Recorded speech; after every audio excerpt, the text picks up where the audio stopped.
Against this backdrop, that very same bloodthirsty coalition of the willing held a meeting.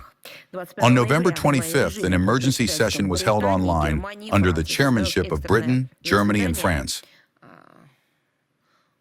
by those who have not yet had their fill of blood and continue to crave it. For the first time, U.S. Secretary of State Marco Rubio joined the work of this format.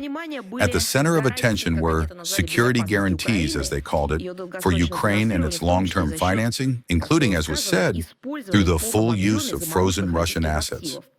Zelensky addressed the participants with yet another call to increase military and financial assistance to Kiev. The results of the meeting were summed up by French President Macron and British Prime Minister Starmer. According to them, this coalition decided to establish in the near future a working group on security guarantees for Ukraine, which will closely cooperate with the United States and Turkey. In addition, London and Paris demanded that the members of this so-called platform give firm commitments regarding the possible deployment of a military contingent in Ukraine, as if they had not heard what Russia had stated.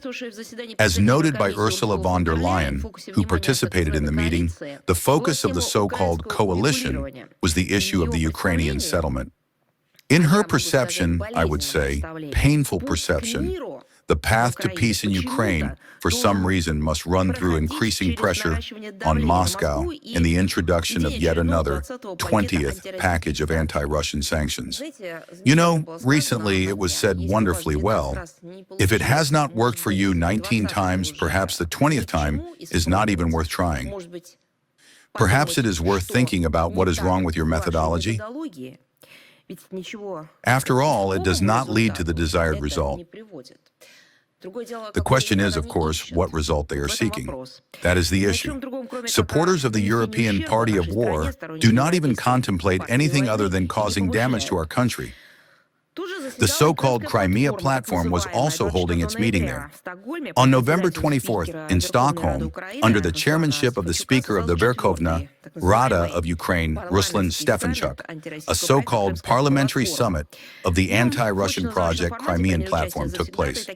It was attended in a mixed in-person and remote format by the usual participants of such gatherings from the countries of the collective West and its satellites, representatives of the parliamentary structures of the European Union, the Council of Europe, NATO, and the OSCE, as well as the Inter-Parliamentary Union. The Speaker of the U.S. House of Representatives, Republican Mike Johnson, also joined this gathering online.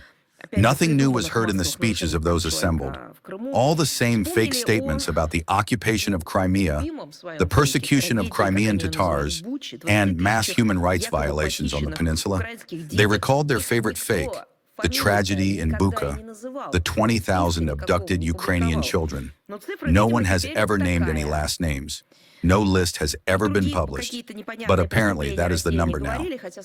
They also spoke about some kind of unclear crimes of Russia, although they could have examined hundreds of thousands of their own crimes. Zelensky also tried to set the tone of the discussion here, having jumped in. He urged that it is necessary to declare that the international community must not weaken pressure on Russia, must, according to Zelensky, confiscate the frozen sovereign assets of the Russian Federation in the West, and must not allow Moscow, again, according to Zelensky, to escape punishment for aggression against Ukraine, as he put it. He was echoed by Ruslan Stefanchuk, who once again clearly stated the Kiev regime's aspiration to, as they said, liberate Crimea by force. And here is a direct quote from Stefanchuk. The war will end when Ukraine returns Crimea to itself. That is, it turns out, they themselves declared that it will be never. They do not need it to end because they perfectly understand that Bankova will never get Crimea back. Because Crimea is not only territory,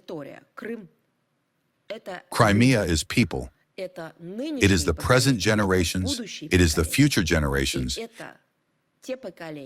and these are the generations who defended it, created it, and truly loved it. In reality, this summit, this gathering, just like the Crimean Platform itself, conceived for the replication of, again, as they say, anti-Russian narratives, has nothing whatsoever to do with Crimea and Sevastopol.